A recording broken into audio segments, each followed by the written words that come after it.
as a new player, should I focus on just getting my serve in, or is there a point where I need to get more out of it? Yeah, so you're going to hear people say just get your serve in. And at a 2.0 to 3.0 level, this is true. I will dive into this, if it's true at higher levels in just a second, but let me explain this first. Newer players can have accuracy issues, right? They end up losing a lot of games just by not getting their serve in. When you get the serve in, you actually put pressure on your opponents to hit a return in bounds, which can be hard, or even if they do get the return in, the return is weak, like it's short or something like that. And even if they do get in, they have to hit a good one, right? And so as a beginner, you really need to learn that the more balls you get in, the more chances you give the opponent to mess up. And as you progress in pickleball, you'll realize that pickleball is really just a war of attrition. Like even at the pro levels, the longer you survive by hitting low balls to your opponent, which if you want to know more about low ball, high ball, that's a huge concept in pickleball. Drop a comment, we'll explain it. Basically, you'll win more games by making your opponent mess up before you do. That's the war of attrition. Then there's also the fact that the serve starts the four ball strategy, which we'll get into later in the episode as well. And the serve is really the beginning in the serve return battle, which you definitely want to win to set yourself up for an easy third. And that battle is way more important than people give it credit for. And a lot of people really don't understand that battle. So, yes, at the beginner 2.0 to 3.0 level, you definitely want to get the ball in. But here's the rub, for each level after that, there's something you need to be working on with your serve, which we'll cover in our last question, question 5. And we'll set you up with a serve progression that will help you weaponize and develop your serve over the life of your pickleball game, all the way up to 5.0. So make sure you stick around for that. Elliot, I'm interested to hear what you think about this question. When you're done, come back and we'll give people the number one thing at a 2.0 to 3.0 level I think they should focus on to get their serve in. But why don't you go ahead and take it away? Yeah, I have a lot of thoughts. I think maybe we're a little different. I mean, as a newer player, I think starting off with the right technique is really important. So I know you don't want to focus on 900 things when you're first starting to play Yep. because you're not going to get great at those things. It's good to focus on one thing and progress. But I think serving is probably the easiest thing you can do Yeah. drill wise. And you can do that by yourself. Like you don't need anybody to drill with you when you're working on serve. So I think it'd be a good first step when you're getting into it because I really think the serve sets up the entire point. Like Yep. if you have a strong, good serve, like even at that 2-5, 3-0 level, like you're just going to get a lot of points off that. I see a lot of people just hitting very weak serves at that level, but think about it. If you really focus on your serve, what else is going to get good? Your forehand drive. And then Right. that is just going to go from, it's just going to trickle down from there. So, absolutely, as a newer player, I would focus on my serve. It's easy to drill by yourself, and it will help you with a good forehand drive as well. Yeah, I think that's great advice. I do think we disagree on that a little bit, but that's really a disagreement super important because it gives two sides of a coin, right? So I told you guys that, I would come back and give you guys a tip on 2.0 to 3.0. If you guys can't get your serve consistently in, you need to be worried about your paddle angle. So if you hit the ball out of bounds, your paddle angle, if this is your hitting face is pointed up to the ceiling too much. If you're hitting the ball on the net, it's pointed down into the court too much. So just adjust your paddle angle. You'll be able to get it in based on that. Elliot, I think your big tip for people was to make sure that you guys go out and practice. And then that practice will weaponize your forehand a little bit more, maybe a little bit harder, maybe a little bit deeper. And then you'll also be able to like kind of translate that to your forehand, like a drive or like a return or four Yep, shots. So I think your big tip would be just practice, right? absolutely. Yeah, I love that. We're actually going to get into that in another question here in a bit as well. Let's jump to our next question on serve strategy. And I think the answer can actually be used to tell whether your serve is winning you rallies or if it's costing you rallies. So let's go ahead and jump into that. I've heard from people at Open Play that the serve should be used to start the point off on the right foot. That sounds nice, but can you break down what that actually means? Absolutely. And I think you can actually use what I'm about to say to see if your serve is winning rallies or not, like I mentioned. So let's talk about the serve return battle. People really don't think about serve return this way. There's the 4 phases of pickleball, which we can link to in YouTube. It'll pop up now. It's in the show notes. And the first phase of pickleball is serve return. You want to win this phase. How do you win this phase or win this battle? So if you are starting on your third shot at your baseline, you did not win or lose that serve return battle. That's a typical average starting point on your third. However, we want to be in plus territory. What does that mean? That means when you hit your serve and they hit their return, are you actually hitting your third from inside the baseline? If you are, that's plus territory. In my opinion, you won serve return. Okay. What's it mean to hit in minus territory? Minus territory is you start behind the baseline, right? Obviously, they hit a really good return. And the reason they were able to hit a good return is because you didn't hit a very good serve. You didn't put pressure on them. Okay. And so now we're progressing beyond a 2-0 to 3-0 level here. But that is what it means to win the serve return phase. If you end up in plus territory often, your serve is putting you in a position to win rallies, is starting you off on the right foot. If you're starting in neutral too often, or you're starting in minus a lot, your serve's definitely not working for you. That would be a time to reevaluate and see how you can make it work and get a little bit more offensive. I'll turn it over to you, and when you're done, I'll give a tool that will help people recognize in the moment whether they're winning or losing this battle, because I think that's typically tough. So go ahead and take it away. Yeah, I definitely think this serve is used to start the point out right. A couple tips I have to like break it down. I would say, if you look at from the kitchen line to the baseline, I would say like a serve anywhere in like the top third of that area would be good. So If you deep. break Yeah, deep. Yeah, if you break it down in thirds, the top third closest to the baseline would be good, like anywhere in that area. Then secondly, I would focus first, like if you're starting an open play match or a tournament, I would first start serving to their backhand. See how Yeah. they like that, see how they can handle it. Kind of what I do is I serve a lot to the backhand because I always think that's the weaker return. If I Yep. notice that they're very strong with their backhand, I'll definitely like bring them out wide to their forehand. But I like to do things around like if they have a decent backhand return, I'm going to continue serving it there. And then one time I'm just going to bring them really out wide because they're probably going to favor a little bit, they're going to favor their backhand a little bit more. So then I'll go to their forehand. So So you're talking about that, setting people up a little bit. yeah. So immediately like deep and then to their backhand. Start with that. That's what I would do in open plays. And if it's hard for you to place it, just practice it. I mean, but you'll see, like, keep an eye out in open plays. Like, you'll see people move their body to where they can hit a forehand a lot easier. If you're seeing that, that's a green flag to like go right at their body or go right at their backhand. And you don't even have to, like, if you feel uncomfortable, man, my placement isn't great, just go right at their body every Yeah. time where they have to like move. Yeah. So you stole one of my answers from one of our questions in the future. So that was a really good tip. Love that. The tool that I was talking about, believe it or not, is just to film yourself. So like knowing these things that Elliott's talking about, are they favoring their backhand? Are they favoring their forehand? A lot of times those are difficult to tell in the moment because you're trying to win the game. We've talked about that before on the podcast. Don't try to win the game, try and get better. But let's say that you don't notice it, film. If you film, you can always go watch back and see these things take place. Then as your brain starts to assimilate that this is happening, you'll start doing it in games. That's another great way to figure out whether you're starting in plus territory, minus, or neutral. You will not know this in the game because the game's going so fast. You need to watch film. That's going to do two things. One, it's going to tell you where if your serve is working for you often or not. Two, it's going to help you again start to think about those things in game so that when you see a return that's short, you'll actually start to recognize it now. And then you'll recognize, well, what serve did I hit? How did I hit it to him? So that film's going to be your best friend. All right, our next question honestly has to deal with what I think might be one of the biggest lies, if not the biggest lie in pickleball. Let's get into it. Elliott, you want to go ahead and read that question? Everyone acts like the serve isn't that important in pickleball. Is this actually true? Yeah, I think this is one of the biggest lies in pickleball, maybe the biggest lie, like I mentioned. I completely disagree that the serve isn't that important, and here's why. The first thing is that the serve is the start of the first four balls. We've talked about that a lot on the podcast. The first four ball strategy is that most rallies, either at a low level or a high level, are lost explicitly or implicitly in those first four balls. Let me explain what that means. What that means is if they're lost in the first four balls explicitly, that means you hit the serve out of bounds, the return out of bounds, the third in the net, the fourth in the net, whatever. Okay. And that's typically at lower levels. At higher levels, you make it beyond those first four, but the point is lost implicitly in one of those first four.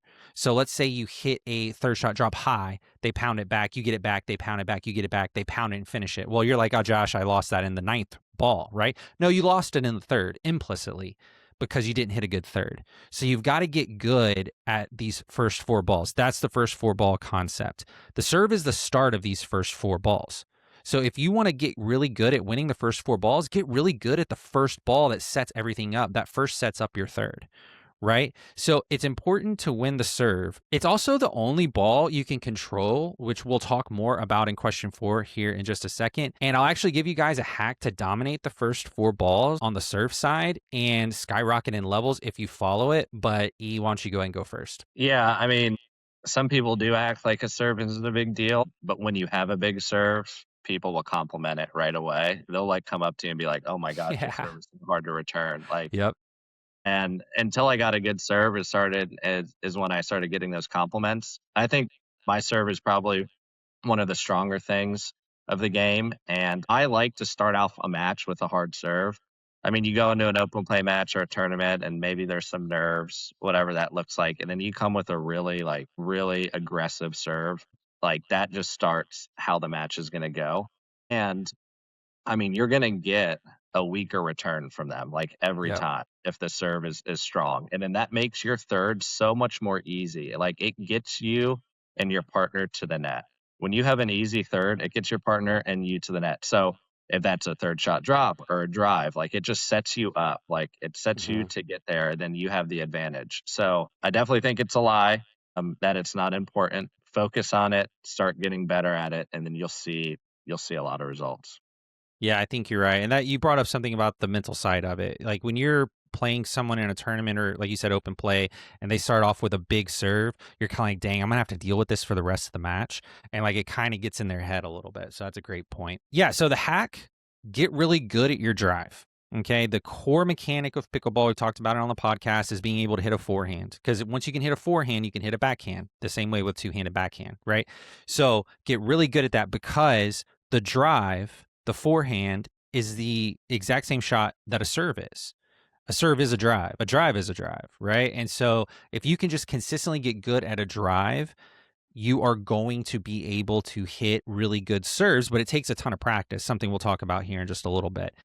But you have to be up for it. You have to be up for practicing. All right. So, this next question, we actually talk about how to get a massive serve advantage over other players that most players don't even think about and they waste. So, I'll go ahead and jump into that. Why do higher level players seem to get so much more out of their serves than everyone else? I think the reason they get so much more out of their serve is because higher players simply recognize the serve is the only ball you can control. And that's what gives them the massive serve advantage that other players tend to waste. What I mean by it's the only ball that you can control is that every other ball that's hit to you after the serve, the other player hit it to you, right? So if Elliott and I are playing and I want Elliott to hit a ball from the baseline, I hit it to the baseline. If I want him to hit it from the sideline, I hit it to the sideline. I control to an extent, and as you get higher level, you can kind of neutralize this, but you are always controlled by the opponents. Now, it's also true that they're controlled by you, right? So it works both ways. But the serve is the only ball where that is not true. So when it comes to getting into your strike zone, which we talked about last podcast, when talking about footwork and all these things are set up perfectly for you because you control the ball. They're not hitting a ball to you. You have the ball. You either drop serve it or you volley serve it, and you're in control. Yeah, so that's the big thing. High level players know because of being able to control the ball, they can really use their serve as a weapon. So I would just encourage you to make the mental shift to the serve being a gift, a ball you can control. That means you should be using it for your benefit instead of just, it being a shot you put into play, right? So, yeah, and I have something very simple and obvious for people to start getting better at their serves with that most people don't do. But Elliot, you go ahead and hit this question real quick. Hopefully, I don't give away your tip, but, I was gonna I was gonna piggyback off what you said. Yes, it's in your control, so what do you do with that control? All the time, I see players, hitting a serve, standing straight up with just their arm. Mm, These higher level players are getting low and using their entire body and coming from down to up through the ball, almost finishing into the court a little bit. So you'll see that a lot where they'll finish into the court and then they'll take a step back behind the baseline because they're wanting to hit their third. So higher level players are using their entire body, their hips, their legs, their core, and their arm. Lower level players are just using their arm to get it over. yeah, it's a great mechanic tip. And, that's really what we're talking about the last question too with, use the drive, practice it so you can use it for your serve. You just have to get really good at serves. And so that's actually my tip. This is the thing that I was mentioning earlier. Literally just practice your serve. Everyone knows to do this, and you mentioned this earlier, but they won't do it. But if you just get to your games 20 minutes early, just 20 minutes, and practice serving, one, it warms you up for the game. Two, if you do that, you'll accumulate around 100 to 200 serves a week doing this, depending on how much you play. And like those results just roll into each other and create this ball of momentum. So definitely do that. That's going to help you start to control the ball a little bit better and give you that massive serve advantage that we were talking about. Let's jump to the last and final question. It might be the best question of the entire podcast. Let's get into what each level 2.0 to 5.0 should be focusing on with their serve. What does serve progression look like at each skill level? For example, if I wanted to get better at each level on my serve, what should I focus on at each level? Great. Let's get into what every level 2.0 to 5.0 should focus on with their serve. 2.0 to 3.0, get the ball in, what we talked about in question 1. 3.0 to 3.5, you need to be getting the ball deeper, right? Because the deeper the ball is, the more difficult the return is for them to get deep, and that's their goal as the returner. 3.5.4.0, add some pace. When you throw someone's timing off and they don't have a soft ball that they can time up, you start getting short returns, balls out of bounds, etc. 4.0 to 4.5, start targeting weaknesses. And Elliott actually touched on this in question number 3, but you want to be hitting where they are uncomfortable. So their backhand, if they don't have a good backhand, into the body. Into the body actually jams people up, right? So, and then 4.5.5.0, I would encourage you to start hitting lines. Elliott also kind of covered that in question 3. So if they're hanging on the sideline, hit the center line. If they're hanging on the center line, hit the sideline. If they're hanging in the middle, that's good because you can go back to our 4.0.4.5 tip and hit their backhand, right? So it's learning how to actually kind of move people around in the court. So that would be my progression. And I think if you want to level up fast, serve progression is one of the best ways to do it because you always have to hit a serve. Every rally starts with a serve. Elliott, after you go, I'll give a tip for each of these levels. So go ahead. I'm very interested to see what your progression is going to be. Yeah, I'd say like 2.0 to 3.0, I would say just focus on using your arm. Just get the ball. I don't even care about pace or placement. Just use your arm and get it into the square you need to. I'd say like 3.0 to 3.5, I would focus more on using your core, your hips, your legs, your body. Like, we've played a lot with just our arm. Now get more of your whole body into it and just kind of see the progression of that. Yeah.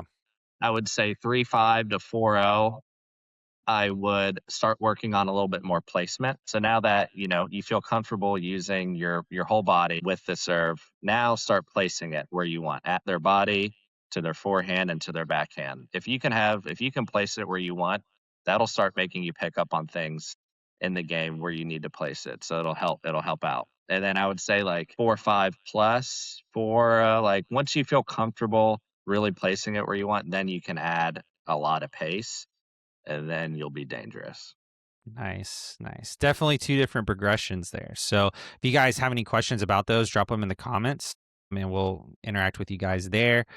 So here's the tips for each one that I would give. So my first one was get the ball in, paddle angle. We talked about that. Make sure your paddle angle is correct. Ball deep.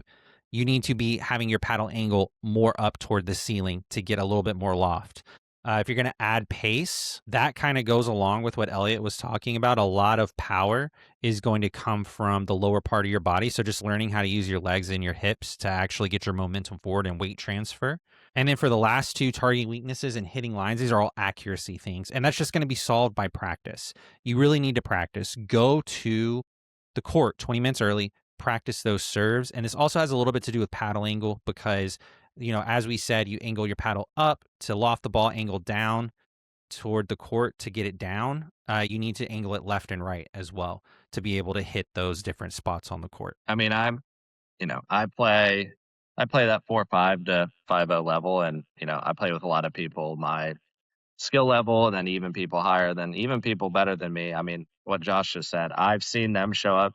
Like I've been early to some matches and rec play, and they will be there like 20 minutes before everybody, just focusing on their serve. And their serve is already really good, but they're still focusing on they're just hitting serve after serve, and just keep getting better and keep putting the work in. You can't expect to. I mean, there's so far just playing open play and rec games will take you, but if you really focus in and just put a little bit more time in than what you've been doing, it'll pay off greatly. Yeah, and I show up and hit serves early as much as I can because I find myself laying off of my serve in games if I didn't warm it up. I hit one ball out of bounds, right? Because I'm being very aggressive with my serve, and then I start taking it off. Well, that's also encouraged me to not practice at my max capacity, which we have also talked about on the lab, like using rec games to get better. And so when I show up just a little bit earlier, I get those balls in, I hit with more confidence, and it does two other things. One, I'm going to hit really hard. Actually, I kind of talked about that, but I'm going to hit really hard those serves in game. It keeps me consistent. Two, now I'm building confidence for all my other shots. So my drive is, we talked about the drive is a serve, right? So now my drive's a little bit more consistent. My volleys are probably a little bit more consistent. It's super helpful. Would definitely recommend it. Anything else before we get out of here, Elliot? No, I think that's good. Awesome, man. Well, that's it for this edition of the podcast. As always, do us a huge favor. Choose one of the following three things: like, subscribe, leave a review on our podcast on Apple or Spotify. It helps us out tremendously. Seriously, guys, you don't know how much it helps. I say that every podcast, but it's really a huge deal for us. Also, check out the lab if you're interested at pickleball.lab.co. And finally, watch another one of our podcast episodes that also helps out a ton. If you're on YouTube, you can do that by clicking the top of the screen right here. And we will see you on the next podcast. Take care.